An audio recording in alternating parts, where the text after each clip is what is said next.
Hi అండి, మీ నాగేశ్వర ఆంటీని మాట్లాడుతున్నాను. ఈరోజు నేను ఒక వారానికి సరిపోయే టిఫిన్లు రెడీ చేసుకున్నాను. రాత్రే నానబెట్టుకున్నానండి. ఇడ్లీ పిండి ఆల్రెడీ మెదిగింది. ఇడ్లీ పిండి 2 కప్పులు వేసుకున్నాను.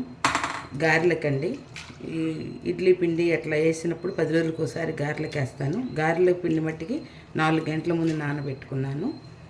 ఇది దోశల పిండి అండి. దోశల పిండి ఒకటికి 2 బియ్యం, 2 బియ్యం వేసి కొంచెం పచ్చెనపప్పు, కొంచెం మెంతులు వేసి పెట్టాను. ఇంకా ఈ శుభ్రంగా కడగలేదు. ఇప్పుడు ఇడ్లీ పిండి ఇదిగోండి. ఇడ్లీ పిండి మెదిగింది. దీన్ని తీసేసి గారెల పిండి వేస్తాను. చూడండి, ఇది ఎంత బాగా మెదిగింది అనిపించుకోవడానికి ఒక చిట్కా, అమ్మమ్మ కాలం నాటి చిట్కా. ఇదిగోండి, ఇట్లా వేసి పిండి పైకి వస్తే బాగా మెదిగినట్టు. ఇది తీసేసి గారెల పిండి వేయటం చూపిస్తాను. ఈరోజు నేను నా రెసిపీ ఏంటంటే గారెలండి. ఇడ్లీ పిండి మెదిగిందండి. దీంట్లో రవ్వ 1 కప్పు మినప్పప్పు అయితే 2 కప్పు ఇడ్లీ రవ్వ వేస్తానండి. ఇది నైట్ మినప్పప్పు రాత్రే నానబెట్టుకున్నాను. ఇడ్లీ రవ్వ మట్టికి నిద్రలేసినాక 1 గంట ముందు నానబెట్టాను. నానబెట్టి దాంట్లో కళ్ళుప్పు వేసుకోండి. వేసుకొని 5-6 సార్లు శుభ్రంగా కడుక్కొని ఇలా ఇదిగోండి, ఇలా గట్టిగా పిండి ఇలా కలుపుకొని పెట్టుకుంటే మనకు వారం రోజులు ఉప్పు కలుపుకోకుండా వారం రోజులు కొంచెం కొంచెం తీసుకొని వేసుకుంటే వారం రోజులు ఉంటుందండి. జాబ్ చేసే వాళ్ళకి ఈరోజు నేను చేసే ఇవన్నీ దాదాపు 10 రోజులు సరిపోయే టిఫిన్ల కంటే సరిపోతాయండి. రోజు వేసుకోవాలంటే కష్టం కదా. ఈ రోజుల్లో ఈ పిల్లలకి ఇట్లా అంతా పిండుకొని పిండిలో కలుపుకోవాలి. బయట కొనుక్కుంటే ఏమొస్తుందమ్మా, కడుపు నిండదు, ఆరోగ్యం పాడైపోయింది. అదే ఒక్కరోజు మనం బద్ధకం వదిలేసేసి చేసుకుంటే చక్కగా ఇంటిల్లు పాది తింటారు. ఇంకా 2-3 మనుషులు వచ్చినా కూడా తడువుకోకుండా పెట్టగలుగుతాము.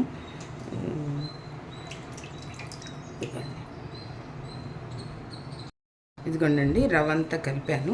దీన్ని చక్కగా ఇట్లా కలుపుకుంటే 1 కప్పు మినపప్పు, 2 కప్పు ఇడ్లీ రవ్వకి దాదాపు 35 ఇడ్లీ వస్తాయండి. అంటే చూడండి, మనకి ఎంత సేవ్ అవుతుందో, మనీ సేవ్ అయితే హెల్త్ బాగుంటుంది.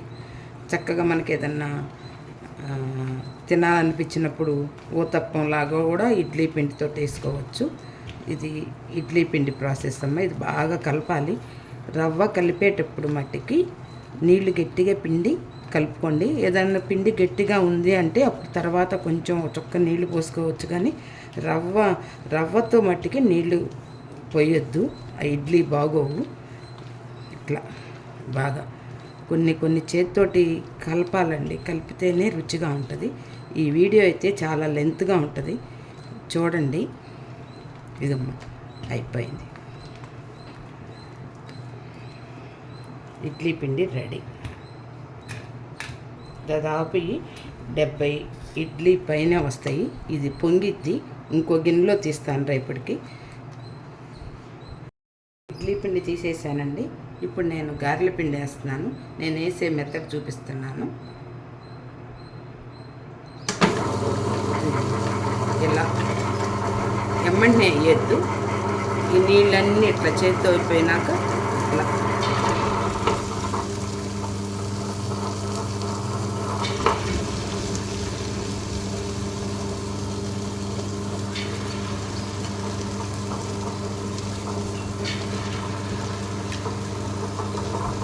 సగం మినపప్పు వేసాం కదా, ఇంక సగం అట్లా ఉంచుకొని ఇదిగోండి, నేను ముందుగానే పచ్చెనపప్పు అంటున్నా, పచ్చిమిరపకాయలు, అల్లము కట్ చేసి పెట్టుకున్నాను. ఇవి కొంచెం వేసేసి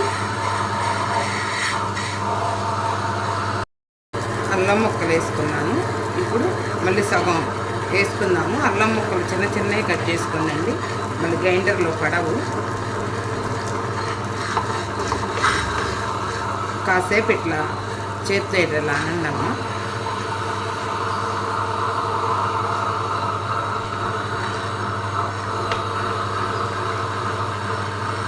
నీళ్ళు లేకుండా వేసుకోండి. గారె మళ్ళీ నీళ్ళు అయితే బాగోదు, తడి అయితే బాగోదు.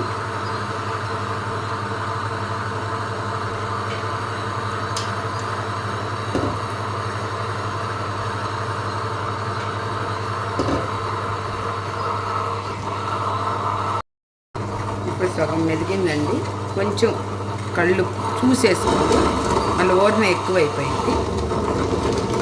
ఉప్పు వేసుకున్నాక కొంచెం బాగా మెదిగింది, చాలు. అలానే పచ్చిమిరపకాయలు కూడా పిండిలోనే వేసేద్దాం. దీనికి చట్నీ లేకపోయినా కూడా బాగానే ఉంటుందండి. ఇందాక చెప్పటం మర్చిపోయాను, ఒక గొప్పెడు పెసరపప్పు నానబెట్టుకోనండి ఒక గంట ముందు. గారెల్లో వేస్తే బాగుంటుంది. ఇక నానబెట్టుకున్నాను. ఇలా కదిలిస్తూ ఉంటే కొంచెం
ఇదిగోండి. ఇడ్లీ పిండి వేసాను, గారెల పిండి వేసాను. ఇప్పుడు దోశల పిండి వేస్తున్నాను. నేను 2 కప్పుల మినపప్పు తీసుకున్నాను, 4.5 కప్పు బియ్యం తీసుకున్నాను, ఒక గుప్పెడు పచ్చెనగపప్పు, 2 స్పూన్లు మెంతులు తీసుకున్నాను. నేను అటుకులు వేయనండి. అటుకులు వేస్తే నాకు పిండి నిలవన్నట్టు అనిపించదు, అందుకని నేను అటుకులు వేయను. పెద్ద ఇష్టపడను నేను. అంటే నాకు నచ్చదేమో మరి తెలియదు.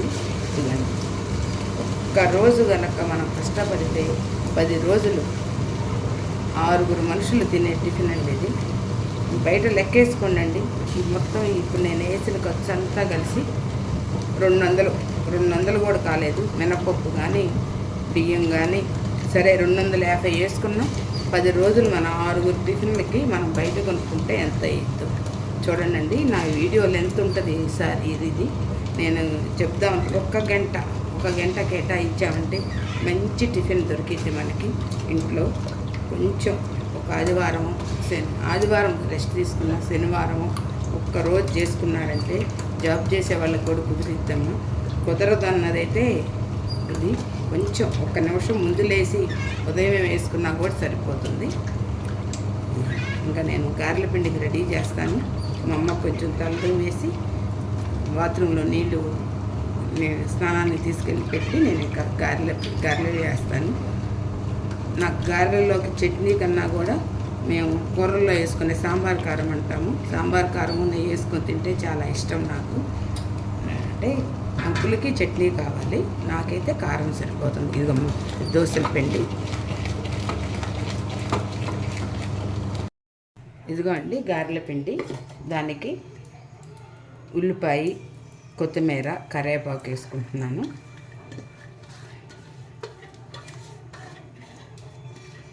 ఇది తొలిపేసి మళ్ళీ దోశల పిండి మీద మూత పెడతాను.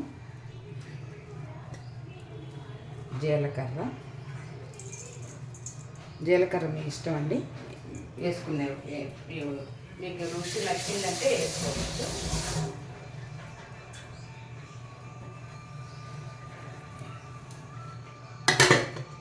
ఇదిగోండి, పెసరపప్పు ఒక గంట ముందు నానబెట్టాను.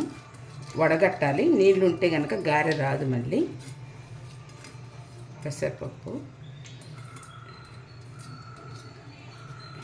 మళ్ళీ ఇది తుడిసేసుకొని గారెలు వేసుకోవచ్చు. అందుకని ఇది తుడిసి పక్కన పెట్టుకుంటున్నాను. నేను చెప్పబోయేది ఏంటంటే అమ్మ, గారెల పిండి. ఇది గారెలు ఎట్లేదన్నా 2 కప్పులు పోసాను. 22 గారెలు వస్తాయి. దోశల పిండము 2 కప్పులు 4 కప్పులు బియ్యం పోసాను. దీనికి దాదాపు ఒక 50 దోశలు వస్తాయి. ఇడ్లీ పిండమ్మ 2 కప్పులు మినప్పప్పు వేసాను.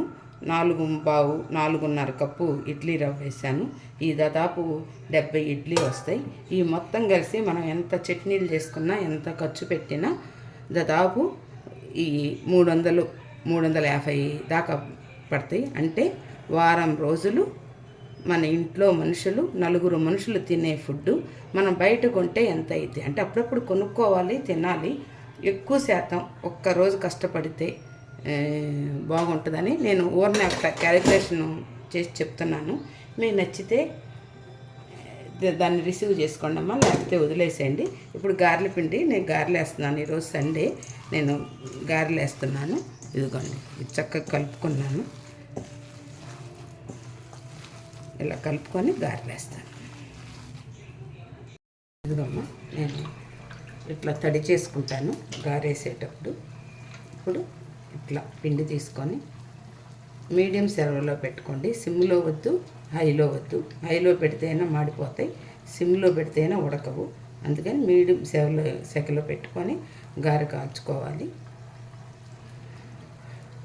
మా ఇళ్ళల్లో ఎన్ని భోజనాలైనా చేత్తోనే చేస్తారు.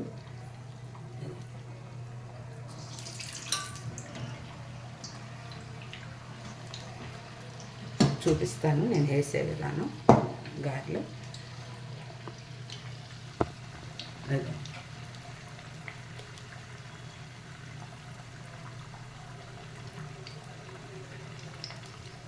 మార్నింగ్ వెళ్ళేసి కాసేపు యోగా చేసుకొని, ఎక్సర్సైజ్ చేసుకొని, స్టేడియంకి వెళ్ళి లైట్గా చేసుకొని వచ్చేటప్పటికి టైం పట్టింది. అమ్మ పని చూసుకునేటప్పటికి మేము పెద్దవాళ్ళం అయిపోయామమ్మ, కొంచెం ఓపిక తప్పుతుంది. ఇదివరకు ఉమ్మడి కుటుంబాలు అయితే పెద్దవాళ్ళు ఇట్లాంటి పనులు చేస్తే మేమైనా మా అత్తయ్య వాళ్ళకి ఎలా తీసి ఇలా వేస్తాను.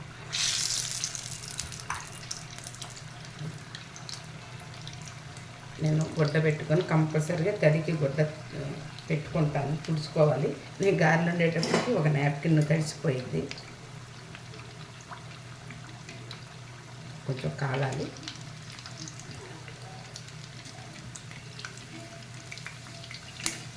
అంటే పొదుపు అనుకోవద్దు, మరీ అంత పొదుపేం కాదు నేను, కానీ ఆరోగ్యానికి మంచి సూత్రాలు లాంటివనే అనుకుంటాను నేను బయట ఫుడ్కి మొన్న హాస్పిటల్కి వెళ్ళి వస్తా అమ్మమ్మకి లేట్ అవుతుందిలే అని మా అమ్మాయికి ఆర్డర్ ఉంటే 3 పుల్కాలు ఏదో రవ్వ దోశ ఇస్తే 500 దాటింది బిల్లు.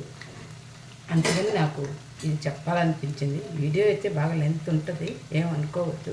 చూడండి అమ్మ ఒక్కసారి.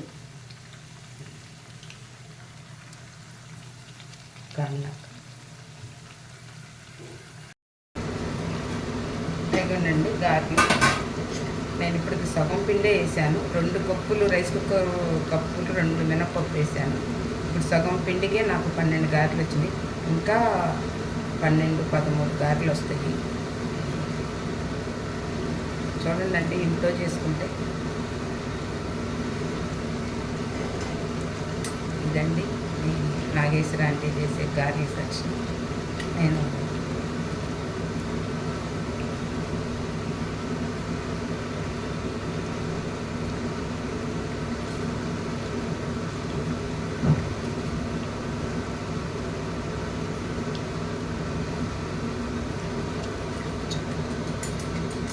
ఈజీగా ఒక గంట కష్టపడితే 10 రోజులు మనం చదువుకోకుండా టిఫిన్ చేసుకోవచ్చు. ఇడ్లీ, గారె, దోశ, ఊతప్పం, దిబ్బ రొట్టె అని ఉంటాయి కదా, ఇవన్నీ వేసుకోవచ్చు.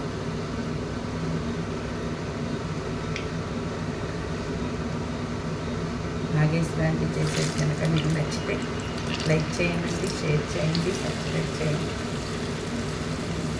దీంట్లో యాక్చువల్గా నాన్ వెజ్ తినే వాళ్ళకి చికెన్ కర్రీ గ్రేవీది చాలా బాగుంటుంది. మేము చికెన్ బిర్యా